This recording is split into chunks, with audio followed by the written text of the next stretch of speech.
On day one, are you going to restart raids on work sites? The president is going to concentrate on public safety threats and national security threats. We have a huge national security issue in this country. We're talking about how you're going to deal with it. That's why I'm asking you. A 3,500% increase in people on the terrorist watch list being arrested at the border.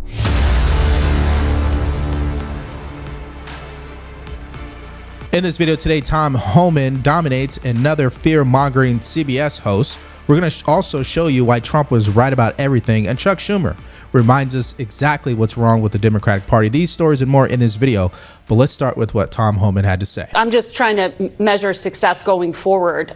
For day one, can you help us understand what the plan is?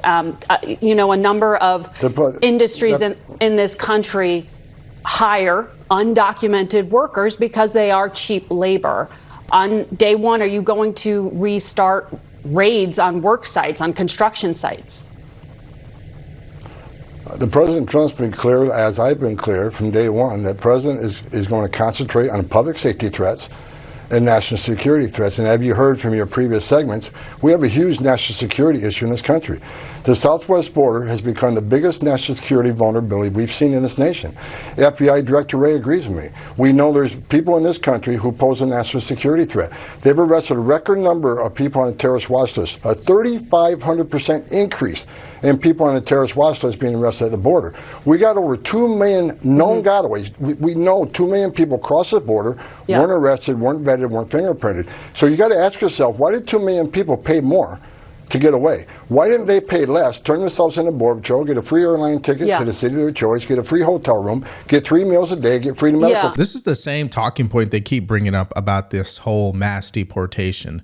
They're living from a place of fear, right? That's what they want their viewers to think from as pertains to what Trump will do. And it's very clear. Priority number one, get the criminals, the rapists, the murderers, the people who are part of gangs, get them out of this country ASAP. I don't understand why she doesn't want to talk about that. She wants to talk about stuff that is hypothetical, hasn't happened yet. There's no suggestion that it will happen except coming from them. I'm not disputing that it is a hemisphere-wide crisis. We're talking about how you're going to deal with it. That's why I'm asking you, when you say criminals, does that mean you are going to go into already existing prisons at local level and deport people who are in those prisons? Are you going to go to workforces? I mean, how do you know where the criminals are, I guess is the question. And if they're working at a work site, are you going to show up to surprise them? Well, look, we know where a lot of the criminals are.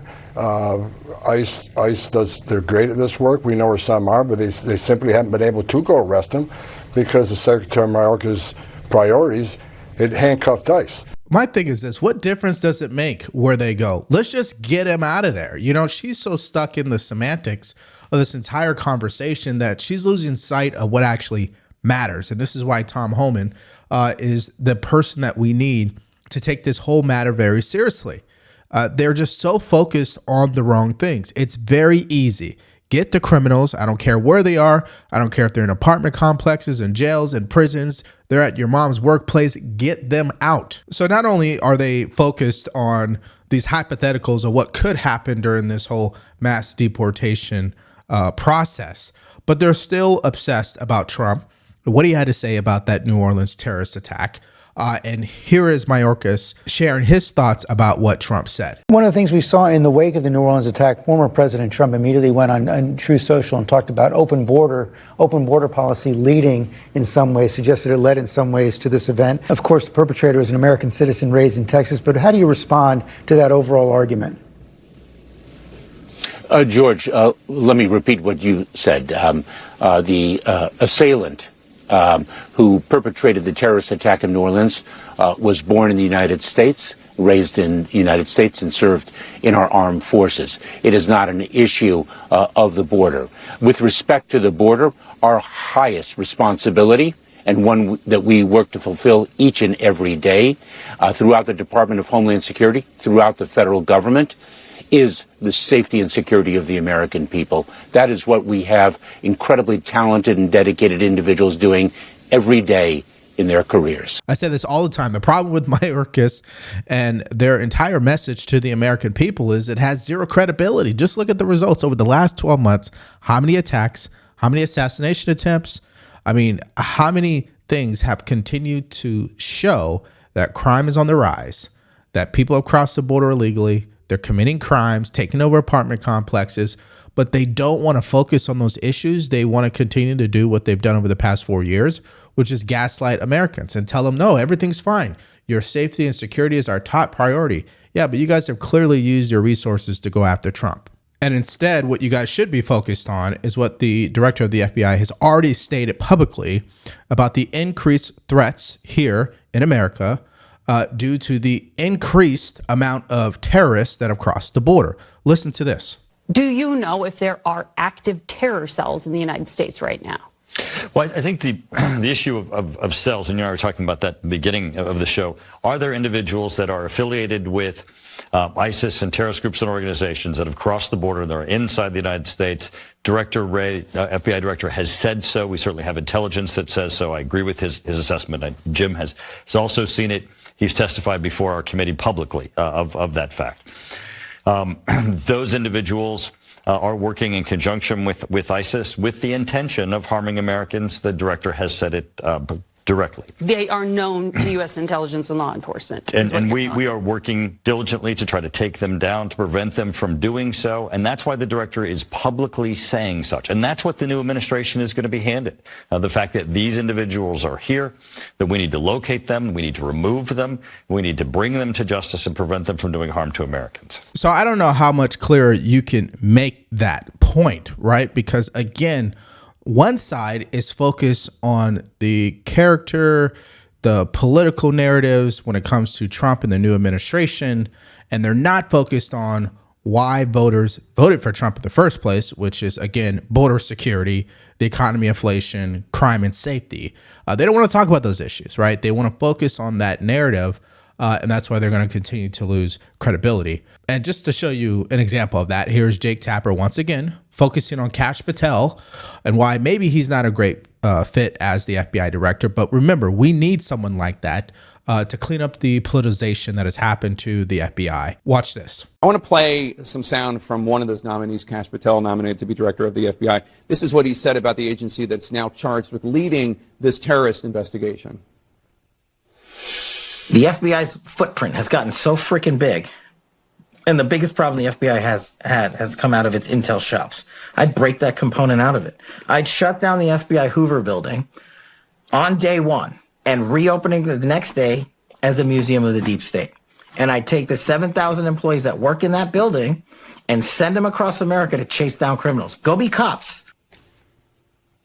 So a lot of the people he's talking about, the 7,000 employees that work in the building, are right now chasing down criminals, chasing down terrorists, investigating what happened in New Orleans, trying to make sure nothing like that happens again. What's your reaction to that? I think Kash is right. I mean, the last 4 years, we've seen the leadership of the FBI be more focused on the political causes of the left, going after parents at school board meetings instead of going after and investigating ISIS members in America. I mean, the Jabbar in New Orleans had ISIS content on his social media account. We should have been more aware of that and planned to stop that attack from happening and going after him. And instead, the FBI has become way too bureaucratic, way too political. And Kash Patel is going to be a big part of cleaning it up. But never forget that Donald Trump is going to be the president. He's going to be in charge. He's going to instruct Kash Patel, and I expect Kash Patel will help clean up the mess. So I'm sure Jake Tapper was not looking for that response, but that's the reality, okay? The FBI politically has failed. There's no question about that. They have the lowest approval rating in history over the past 12 months. I mean, just look at the results. We don't trust the FBI whatsoever. Hey, what's going on with Jeffrey Epstein's client list? Are they ever going to release that? What about a couple of the other manifestos from domestic terrorists that they still haven't released? I just find it so interesting. They're not willing to release this key information, but they want us to trust them. And let's not talk about that FBI agent down in New Orleans who had that terrible press conference, who claimed that this attack was not a terrorist event. But again, what are the Democrats and the media focused on?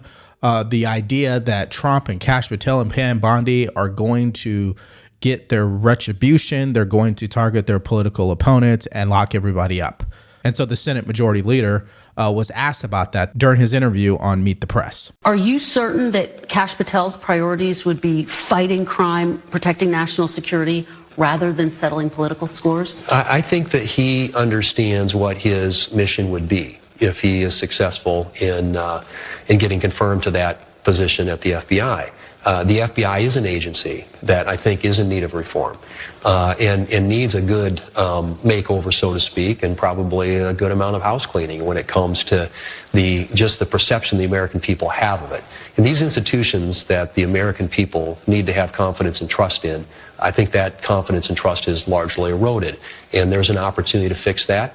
I think that's what I sat down and met with him. I think he understands that's the mission. And if he's successful through the nomination process, I hope that he will take very seriously that responsibility and focus on what he can do to make the FBI operate in a way that is protecting the American people and also being accountable to the same. All right, well, there's some interesting things I'm going to react to about that. But first, let's hear from today's sponsor. All right, now let me share something with you guys. I believe in having a substantial percentage of my financial future secured with gold and silver. That's why I decided to partner with today's sponsor, Colonial Metal Groups. They've helped me set up a safe and secure self-directed IRA where I can have access to my assets, no matter what the stock market is doing, and for that matter, no matter what the government is doing. Go to freegoldguide.com/Savory for your Colonial Metal Group's retirement protection kit, created specifically for people like you. That is freegoldguide.com/Savory or call 1-800-757-5158. That is 1-800-757-5158. Qualified applicants can receive up to $7,500 in additional silver to their account. Call now. Now, if you guys are paying attention, the key word there was if he is successful at getting confirmed. And that was the theme from the Senate Majority Leader's interview this morning. He kept repeating that there was no guarantee that Trump's nomination picks would be confirmed, which is interesting. However, Kash Patel is absolutely needed. Like I stated, the FBI's approval rating is at an all-time low. And they're only going to fight all of this because they know change is coming. And the one thing that everybody, just in our own human nature, what we will always do is fight change, because change is good, of course. And that's why this next clip from Senator Lindsey Graham, who has changed his tune over time about Trump's nomination picks, he believes they're all going to get confirmed. Here's what he said. Do you have confidence that all of his cabinet nominees will be confirmed? Yeah, I do, and I want to do them sooner rather than later. When President Trump left office, we had the most secure border in American history. The caliphate was destroyed, ISIS was destroyed, and Iran was in a box. We killed Soleimani, the Iranian Revolutionary Guard leader. The last 4 years have been a friggin' disaster. They rolled back every policy that worked on the border. They went back into the Iran nuclear agreement, giving out to hundreds of millions of dollars is used for terrorism. Yeah, the confirmations, do them now, do them quick. Get them all done in January, February. We need our team on the field. We need FBI director. We need an attorney general. We need them all. Get it done. We got to get it done.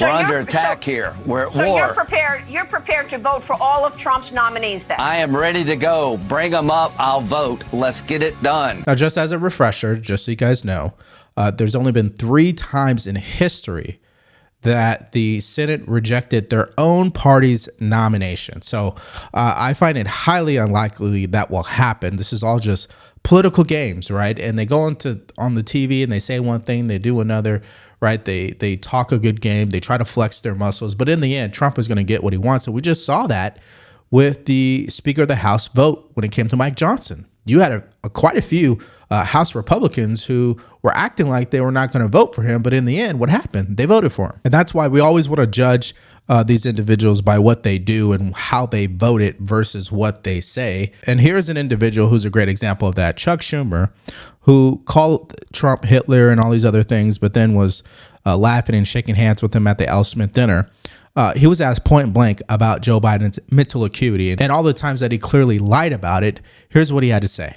Obviously, there has been a lot of focus on President Biden's role in this. You were obviously in close contact with President Biden well before the public tuned into that debate that ultimately led to him stepping down. I want to play you a little bit of something you said last year. Take a look. I talk to President Biden, regularly, sometimes several times in a week, or usually several times in a week. His mental acuity is great. It's fine. It's as good as it's been over the years. All this right-wing propaganda that his mental acuity has declined is wrong.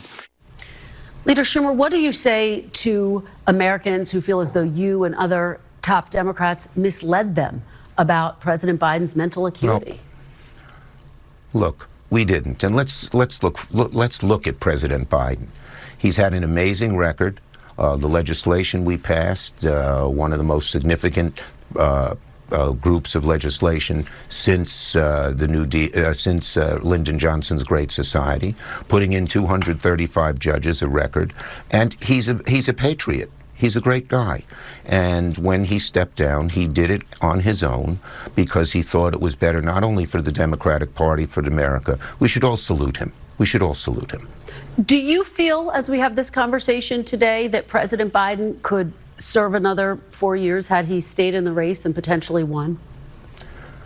Well, I'm not going to speculate. As I said, I think his record is a stellar one, and he'll go down in history as a really outstanding president. Well, we already know he's not going to go down in history as an outstanding president. In fact, he stained his legacy when he pardoned his son and all these additional pardons and craziness that he's been doing towards the end of his presidency, not to mention the whole inflation and how much he opened the border. So I don't see where he's going with that. And number two, this continues to prove why people like Chuck Schumer should no longer be in charge of the Democratic Party. They need new people in that party because they're so disconnected. Now, of course, I'm not rooting for that to happen. I'm just saying from a common sense point of view, he is so out of touch. And just to show you guys another example of this, listen to his response about what happened in this past election and why the Democrats lost. Democrats have said this is a real reckoning after losing the White House, the Senate not winning back the House. Here's what Democratic strategist James Carville had to say. He wrote, quote, "We lost for one very simple reason. It was, it is, and it will always be the economy. Stupid." Do you agree? What do you think was the root cause of Democrats across the board loss? Well, look, I told my caucus, and I'll say it here, too. We should regard this election, certainly it was a loss, but it's also a challenge. And we did some things right. Against very severe headwinds, we kept 4 of those 7 contested Democratic seats. But we did some things wrong, and we have to look in the mirror and see what we did wrong. And then there's some things we didn't do that we should have done. One of the things we have to do is we must focus on the working families of America. We believe in them. And we passed all kinds of legislation that helped them. You know, it's just fascinating hearing him speak this way because, number one, if you truly believed in the working class, right, why not support the Trump tax cuts? Oh, you guys have a problem with it because you believe it's only for billionaires, which we know everybody got a tax cut. That is number one. Secondly, if you really care about the working class, why would you guys support opening the border? I don't understand it. And if you truly care about American citizens, why did you allow crime to go up because of the open border? I mean, I just find that to be so hypocritical. So we did a lot of good things, but all too often, Kristen, we talked about the mechanics of the legislation and the details of the legislation, and we really didn't show the kind of empathy and concern to average, or show enough of it to average working families who didn't realize how much we had done and how much we care for them. So what we're going to do is spend a lot of time talking to working families, showing them how much we care about them, and not just talk about legislation, but talk about the conditions that have made so many working families worried about their futures. I've said it so many times. The Democrats have shitty policies, but they've been very good at selling them. However, that didn't work out in this past election because the salesman was as bad as you can get. That is Kamala Harris, of course. And Republicans, for a long time, they've had great policies, but they've been shitty at selling them as well. So in the end, it's not really about Democrat versus Republican at this point in time. It's about the establishment versus populism, meaning the individuals who are really going to have the movement, the backing, the support of the American people is going to be that political figure that is speaking the language of the people, who's trying to pass America First agendas. And of course, Chuck Schumer, he made a fool of himself, but he was reacting to the clip from James Carville, which I'll play for you now in full, where he was brutally honest about what happened. And he even admitted that he was wrong. I'd say, well, first of all, I totally agree with that person. It's very depressing. But if you're doing political strategy, if you have an airplane crash, you got to go back and find out what went wrong. You don't say, well, let's just forget about it and move on. No, was the flap set in the right setting, or, was there something that the pilot didn't pay attention to? I don't know, but it is sort of depressing. But, Michael, there's a simple, basic rule of politics is voters want an election about them. They don't want an election about you or your opponent. And for too much, we lost that. I lost it myself. We made it about Trump, and we didn't make it about voters. And it's never a good idea. And how could I, at 80 years old, been doing this for 50 years, lapse into that level of stupidity? I got to ask myself. But I think we did. And, let's learn from this. It's a disaster. I agree. It's depressing, but to have an event like this and not learn from it, I think is the biggest mistake we can make. Well, the reason why you experienced that, James, is because you have Trump derangement syndrome. I mean, you became so obsessed with hating Trump that it blinded you from common sense. That's the best way I can sum it up this entire debate about people who love or hate Trump. You just can't be so obsessed with an individual that you forget to think for yourself. That's exactly what happened. And instead of them just doing what they were paid to do, what they've been elected to do or appointed to do, they were too busy focused on Trump, and it clearly backfired on them. And so these next 4 years, will they learn that lesson? Will they start focusing on Americans, or will they continue to obsess over Trump? Well, that remains to be seen. Okay, so answer this in the comment section for us below. Are you guys scared of the idea that during the mass deportation process, when Tom Homan works with ICE to deport criminals, rapists, and murderers, that some raids may happen? Are you afraid of that? Let me know in the comment section below. I think I know what you guys' answers are, but hey, this is what the media wants you to focus on, so I want to get your direct reaction. Now, for quite some time, the media also wanted people to focus on the label that they placed on Trump, that he is a convicted felon due to the sham, hoax, or scam case in New York.